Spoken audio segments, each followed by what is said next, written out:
بس ما في حدا. دیمەنێن شوونە تۆبارانە گوندێک بێشینێ لە ناوچەیە شێرەوە یا هەرێمە عەفرینێنە. دیەکەمین ڕۆژە ساڵا نودا هەردوو گوندێن کبێشین و برچحەیدەرێ کۆژئالیە هێزên ترکیە و گروپên çekdar ên opozîsyona Sûriyê ve dagîrkirîne rastî topbaranê ji navçeyên li jêr destê hikûmeta Sûriyê hatine. Li gorî rêxistina mafên mirov Efrîn di topbaranê de sê welatiyên Kurd jiyana xwe ji dest dane.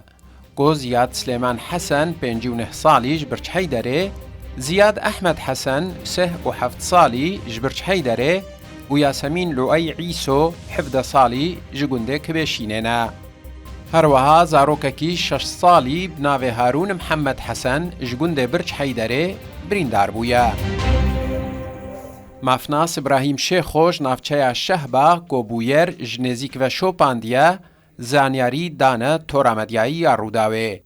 Êrişên navbera hêza rejîma Sûriyê û milîşiyetên şîîyê ên Neblû Zehrayê li ser deverên şêrawa her du gundên Kibêşînê û Birçheyderê kirin. Di wî derê de jî sê welatî ciyana xwe dest dan di zilam û jinik û şeş kes din ji birîndar bîn ji wan zarokek birîndar bîn û jin tî hebîn û dîsa zilam tî hebîn û du kes jî ji Dartê Ezê ji we ciyana xwe dest dan. Êrişên sew derê ji ber ku êrişên hûvene ji aliyên rejîma Sûriyê derdora gundewarên Neblê û Zehra ege êrişî ser wê herîma Şêrawa ege li êrişên hêzên Feylaq Şam û dagirkeriya Tirkiye di wê deverê da û li wî derê jî hêza dagirkeriya Tirkiye jî êrişên li ser gundên Siwanekê kirin, li ser gundên yanî derdora wî derê Bicilqas Kalûtê kirin, gundên mezin kirin.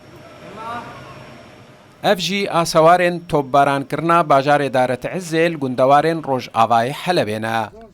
Rêxistina berevaniya sivîl a Sûrî ku tîmên wê di hawara qurbaniyan çûne, ragihandiye ku topbarana hêzên hikûmeta Sûriyê de sê kes li Dartê Ezê hatine kuştin û 4 kes jî birîndar bûne. Li gundê Kibêşînê jî 2 jin, 2 mêr û 2 zarok birîndar bûne. احنا حاليا مدينة دارة عزة بريف حلب الغرب. ام نهال باجار دارت عزة لروجافای حلبینه کو بشویه کی متودیک راستی توبارانه به توپ و روکیتان تی جالیه هزین رژیمه و هجمارا کمزن قربانی جزاروک و سویلن بگنه هیا. ما سمعناها نحن ممكن تنزوا سوا؟ جبلی قربانیین کو جیانا خوش دستانه یان جی بریندار بونه zarar û ziyan gihiştina malên nişteciyên bajar û her du gundên ku rastî tobaranê hatine. Hüseyin Umar, Rûdaw.